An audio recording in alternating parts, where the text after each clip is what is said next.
कामयाबी टैलेंट की देन होती है या टेम्परामेंट की देन होती है? ये सवाल बहुत बड़ा है और अक्सर लोगों के जहन में भी आता है और इस पर बहुत बहस भी हुई है मनोविज्ञान के जानकारों के बीच में।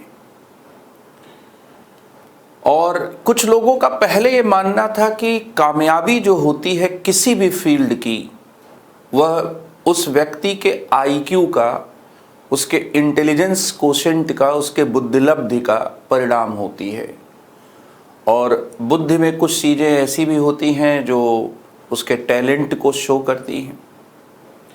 तो एक बहुत आम धारणा ये रही है कि जो कामयाब व्यक्ति होते हैं वो बहुत अक्लमंद होते हैं, बहुत टैलेंटेड भी होते हैं, दोनों होते हैं। उनमें कुछ प्रतिभा भी होती है और उनकी बुद्धिमत्ता को लेकर भी औसत लोगों से एक ज़्यादा कुछ अच्छा जरूर होता है। लेकिन ये सब जो बहस थी, उस बहस को 1990 के दशक तक आते आते अमेरिका के एक बहुत बड़े विद्वान मनोविज्ञानविद डैनियल गोलमैन ने एक बिग क्वेश्चन मार्क के सामने खड़ा कर दिया। उन्होंने कहा कि कामयाबी के लिए ऐसे अनेकों उदाहरण मिलेंगे जहां पर व्यक्ति की बुद्धिलब्धि जो होती है वो एट्रीब्यूट नहीं करती। दरअसल अपनी किताब इमोशनल इंटेलिजेंस में डैनियल गोलमैन ने कहा कि किसी भी व्यक्ति की कामयाबी में केवल 20% उसकी बुद्धिमत्ता का, उसके आईक्यू का इस्तेमाल होता है, 80% उसके इमोशनल इंटेलिजेंस और उससे जुड़े हुए जो आयाम होते हैं उसकी देन होती है। सक्सेस को, कामयाबी को, सफलता को पहली बार किसी बड़े मनोविज्ञानविद ने अमेरिका की जो आम तौर पर एक सोच रही, जिसको लेकर वे 1912 से आगे बढ़ रहे थे, उस पर क्वेश्चन मार्क लगा दिया गया। दुनिया के हर सरकारी नौकरी के एग्जाम में किसी भी प्रतिभागी की गणित, उसकी तार्किक क्षमता, उसकी भाषाई क्षमता, ये सब जांची जाती है। और इसलिए जांची जाती है क्योंकि हम ये मानते हैं कि किसी भी व्यक्ति की गणितीय क्षमता, किसी भी व्यक्ति की तार्किक क्षमताएं, किसी भी व्यक्ति की भाषाई क्षमताएं उसकी बौद्धिकता का, उसकी बुद्धिलब्धि का एक पैमाना होते हैं। लेकिन यहां तो बात बिल्कुल ही उसके विरोध में कही जा रही है। दरअसल यहां पर यह कहा जा रहा है कि किसी भी व्यक्ति की सफलता में उसके टैलेंट, उसके इंटेलिजेंस के बजाय उसका जो टेम्परामेंट होता है, या उस टेम्परामेंट के पीछे जो एक इमोशनल इंटेलिजेंस होता है, वो इमोशनल इंटेलिजेंस ज्यादा महत्वपूर्ण होता है। अमेरिका के 11 पूर्व राष्ट्रपतियों का एक अध्ययन किया गया और उस अध्ययन में 6 पैरामीटर्स लिए गए। एक पैरामीटर उनके संगठन करने की संगठनात्मक योग्यता का था, एक पैरामीटर उनके कम्युनिकेशन स्किल्स का था, एक पैरामीटर उनके राजनीतिक कौशल का था, एक पैरामीटर उनके विजन का था, एक पैरामीटर उनके संज्ञानात्मक बोध का, कॉग्निटिव एबिलिटीज का था, और एक पैरामीटर भावनात्मक समझ का था। और आपको जानकर यह हैरानी होगी कि अमेरिका के जो सफल राष्ट्रपति थे उन सभी में राजनीतिक कौशल, उनका संज्ञानात्मक बोध, ये सब कॉमन चीज नहीं पाई गई, बल्कि उनका जो इमोशनल इंटेलिजेंस, जो भावनात्मक जो समझ है, वो भावनात्मक समझ क्या है, ज्यादा सभी में क्या है पाई गई। और आप जानते होंगे कि रूजवेल्ट तो कहा करते थे कि वे एक सेकंड क्लास इंटेलेक्ट हैं, वे द्वितीय स्तर के बौद्धिक हैं, लेकिन वे प्रथम स्तर की मनोदशा, फर्स्ट क्लास टेम्परामेंट रखने वाले हैं।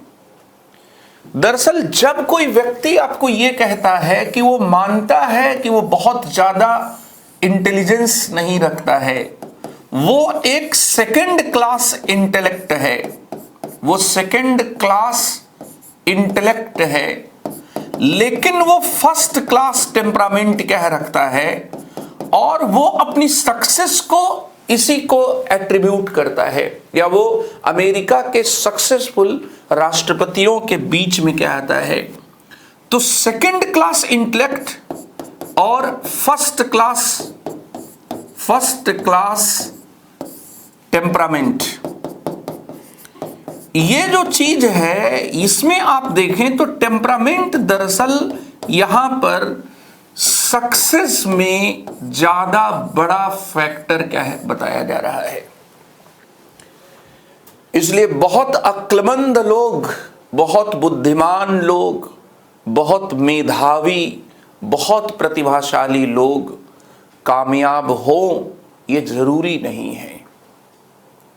और आप अपने आसपास के क्षेत्र में देख लीजिए उठाकर, कई बार हम जिस बच्चे को, जिस स्टूडेंट को कहते हैं कि बहुत मेधावी है, यूनिवर्सिटी टॉपर है, सिविल सर्विसेज में भी बहुत अच्छी तैयारी क्या रखता है, इसके बावजूद वे पूरी परीक्षा में संतुलन कई बार नहीं साध पाने की वजह से उस परीक्षा में कोई अच्छा प्रदर्शन नहीं कर पाता है।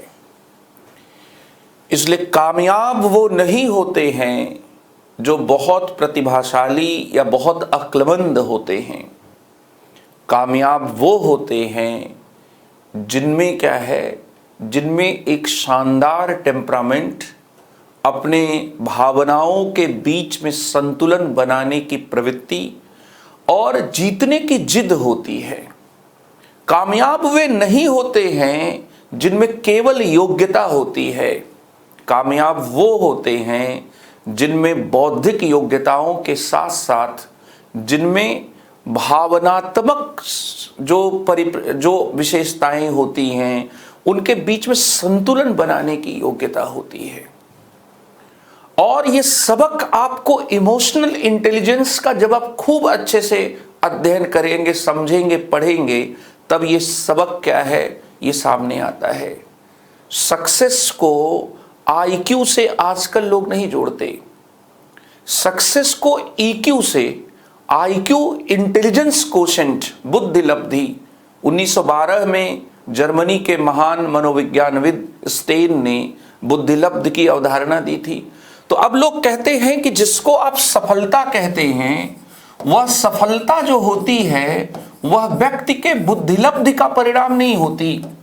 आप किसी भी क्षेत्र में देख लीजिए, क्योंकि बुद्धिलब्धि जो होती है, जो आईक्यू होता है, वह आईक्यू दरअसल केवल और केवल हमारी भाषाई, हमारी तार्किक, हमारी गणितीय इन क्षमताओं को क्या है बताता है। आईक्यू कभी भी, और आईक्यू से आप यूनिवर्सिटी टॉप कर सकते हैं, लेकिन जिंदगी कोई यूनिवर्सिटी का एग्जाम नहीं है।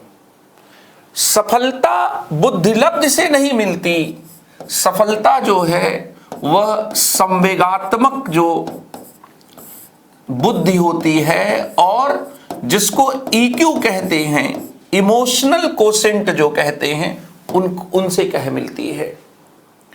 ये जो इमोशनल कोसेंट है, इस कोसेंट से भी अब आगे की बात हो रही है।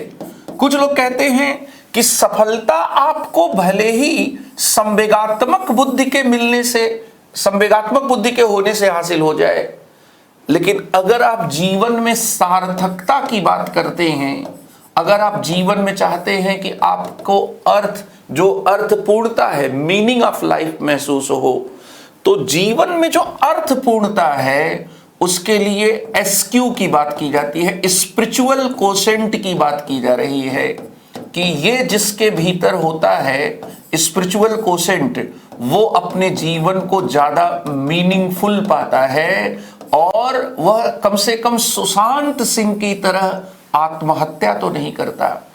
जब आदमी जीवन में कोई मीनिंग नहीं पाता है, जब उसको जीवन बेकार लगने लगता है, वही तो अपने जीवन को समाप्त करेगा। इसलिए कई बार यह भी होता है कि आपका व्यवहार लोगों से बहुत अच्छा है, आप बहुत मिलनसार प्रकृति के व्यक्ति हैं, आप दूसरे की भावनाओं को, दूसरे के संवेगों को, तकलीफ को, सब कुछ समझने वाले व्यक्ति हैं, आप बहुत संवेदनशील हैं, लेकिन आप क्या जीवन में कुछ चीजों को अर्थपूर्ण मानते हैं, या आप जीवन की अर्थवत्ता को कैसे तय करते हैं? इसलिए जो है, कामयाबी का संबंध कभी भी व्यक्ति के अक्लमंदी से, व्यक्ति की प्रतिभा से जोड़ने की गलती अब मनोविज्ञानविद नहीं करते हैं। आप देखेंगे कि दुनिया में ऐसे बहुत से कॉरपोरेट लीडर्स हैं जिनको एजुकेशनल इंटेलिजेंस के मामले में आप ये कहेंगे कि वो बहुत नीचे थे। स्टीव जॉब्स, यूनिवर्सिटी का मुंह नहीं देखा, यूनिवर्सिटी पर, या आप ये कह सकते हैं कि यूनिवर्सिटी की पढ़ाई पूरी नहीं की। बिल गेट्स यूनिवर्सिटी की पढ़ाई नहीं पूरी की। अजीज, या इसके साथ ही धीरू भाई अंबानी, कोई उच्च शिक्षा प्राप्त नहीं। इसके साथ ही गौतम अडानी, कोई उच्च शिक्षा प्राप्त नहीं। ये सब उदाहरण ये बात बताते हैं कि एजुकेशनल जो इंटेलिजेंस होता है वो किसी क्षेत्र में आपकी सफलता की गारंटी बने, ये जरूरी नहीं है। केवल एजुकेशनल इंटेलिजेंस से आपको सफलता नहीं मिलती, केवल एकेडमिक इंटेलिजेंस से सफलता नहीं मिलती। अब जो नए शोध हैं वो बता रहे हैं कि संवेगात्मक बुद्धि का होना बहुत जरूरी है। और हम अपने आसपास के उदाहरणों को देखें, एमएस धोनी क्रिकेटिंग टैलेंट में एक्स्ट्रा ऑर्डिनरी नहीं है। क्रिकेटिंग टैलेंट की बात कही जाए तो क्रिकेटिंग टैलेंट जो है वो उनकी तुलना में, अगर बैटिंग के टैलेंट की बात करें तो विराट कोहली उनसे कहीं बहुत आगे हैं। लेकिन अगर लीडरशिप क्वालिटीज की बात किया जाए, अपने नर्व्स को होल्ड करने की बात किया जाए, अगर सोशल कॉम्पिटेंसी के तहत टीम बिल्डिंग की बात किया जाए, टीम को बिल्ड करना है और बड़े मौकों पर बड़े प्रदर्शन ले लेना है, तो उसमें एमएस धोनी का कोई जवाब नहीं माना जाए। तो विश्व के महानतम कप्तानों में से एक गिने जाते हैं। जमशेदपुर का एक्सएलआरआई जो बहुत ही फेमस मैनेजमेंट इंस्टीट्यूट है, उसने एमएस धोनी की पूरी केस स्टडी का अध्ययन किया। यहां पर आप देखेंगे कि आप यहां पर पाएंगे कि बात यहां पर टैलेंट की नहीं है। कई बार क्या होता है कि किसी व्यक्ति को दूसरे के भाव पढ़ने और परिस्थितियों की बहुत गहरी क्या समझ होती है, और इसलिए वो दूसरे व्यक्ति को सामाजिक संबंधों में रखकर उनसे बेहतरीन लेने की योग्यता क्या है रखता है। इसलिए जो है, कामयाबी का संबंध व्यक्ति के इंटेलिजेंस से नहीं, उसके एकेडमिक इंटेलिजेंस से नहीं, उसके टैलेंट से नहीं होता। कामयाबी का संबंध टेम्परामेंट से होता है। और आपको ऐसे अनगिनत उदाहरण मिल सकते हैं जहां पर लोग अच्छा टेम्परामेंट नहीं होने की वजह से टैलेंट होने के बावजूद एक्सेल नहीं कर पाए। क्रिकेट की दुनिया में एस श्रीसंत जब केरल से इंडियन टीम में आए थे तो एस श्रीसंत को माना गया कि उनमें ठीक ठीक एक क्रिकेटिंग टैलेंट है, वो अच्छे बॉलर हैं, लेकिन उनका जो झगड़ालू नेचर था, उनका जो टेम्परामेंट था, उस टेम्परामेंट की वजह से उन्होंने कई मौकों पर बड़ी गलतियां की और अंत में एक आरोप उनके ऊपर सिद्ध हुआ, जिसकी वजह से वो जेल भी गए। यहां पर आप देखेंगे कि टैलेंट उनमें था, श्रीसंत में टैलेंट कम नहीं था, लेकिन टेम्परामेंट नहीं था। इसलिए इमोशनल इंटेलिजेंस ये हमें पाठ देता है, सबक देता है कि केवल एकेडमिक इंटेलिजेंस से आपको केवल 20% तक ही सफलता मिलती है। इमोशनल इंटेलिजेंस से आपको बाकी जीवन में क्या सफलता क्या है मिलती है। और इमोशनल इंटेलिजेंस के से बनता क्या है, हमारा टेम्परामेंट।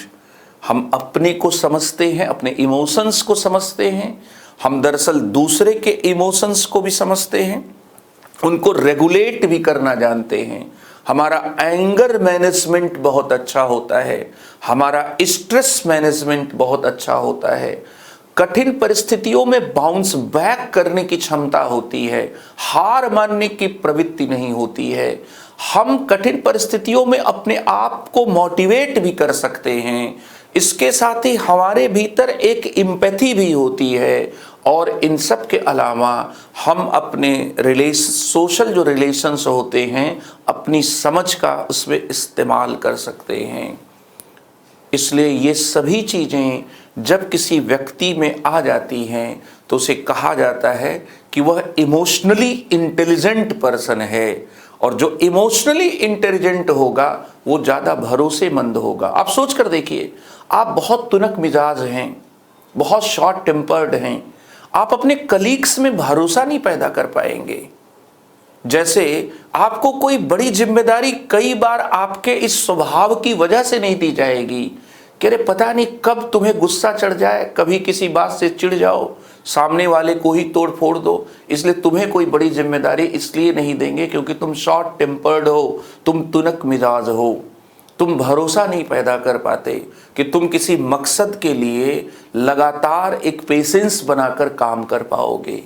इसका मतलब ये है कि हमारे टेम्परामेंट का हमारे भरोसा पैदा करने, हमारे द्वारा उठाई गई जिम्मेदारियों, इन सब से क्या संबंध होता है। और सिर्फ इतना ही नहीं, बहुत महत्वपूर्ण बात यह है कि जीतते वे नहीं हैं जिनमें बहुत अद्भुत योग्यता या प्रतिभा होती है, जीतते वे हैं किसी भी क्षेत्र में जिनमें जीतने की जिद होती है, जीतने की ललक होती है। तो इसलिए इमोशनली इंटेलिजेंट बनना भी बहुत ज़रूरी है, एंगर मैनेजमेंट भी बहुत ज़रूरी है, स्ट्रेस मैनेजमेंट भी बहुत ज़रूरी है, एंग्जाइटी का भी जो मैनेजमेंट होता है वो भी क्या है, बहुत ज़रूरी होता है। और सबके जीवन में चीज़ें होती हैं। टेम्परामेंट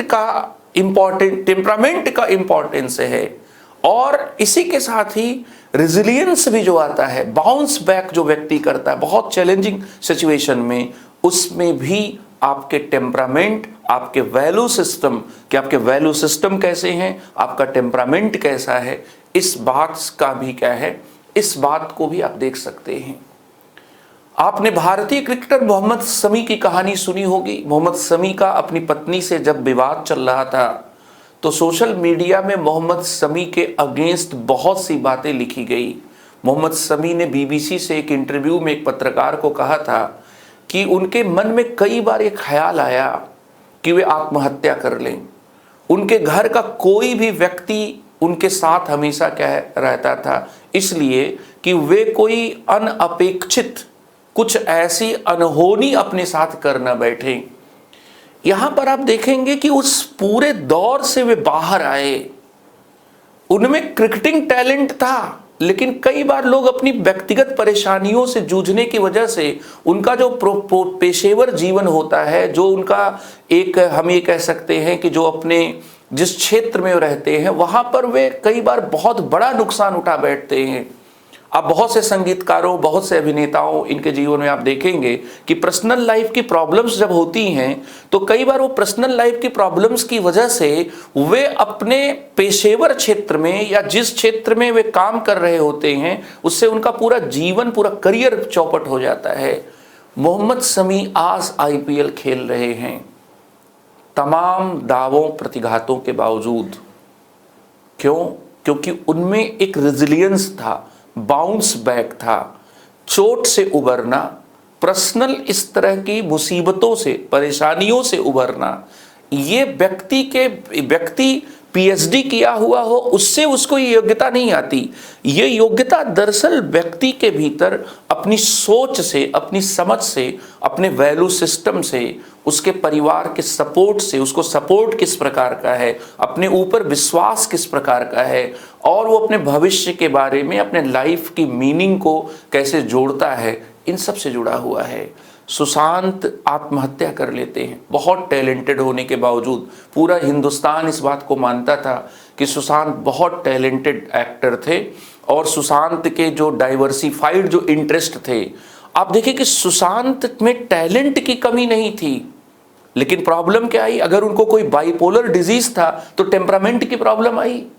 और वो टेम्परामेंट अगर उनके पास दो चार अच्छे दोस्त होते, परिवार से लगातार वे कनेक्ट होते, तो तमाम विवादों के बावजूद ये कहा जा सकता है कि जो अनटुवार्ड घटना हुई वो नहीं होती।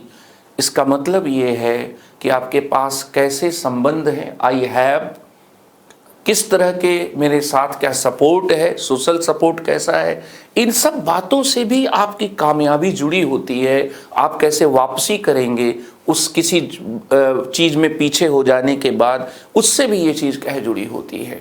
तो ये है इस बात का या इस पूरे चर्चा का उद्देश्य आपको ये बताना था कि केवल टैलेंटेड होना काफ़ी नहीं होता है, केवल इंटेलिजेंट होना, आईक्यू बहुत अच्छा रखना काफ़ी नहीं होता है। सक्सेस के लिए आपको कुछ और चीज़ों की ज़रूरत होती है। बहुत बहुत धन्यवाद।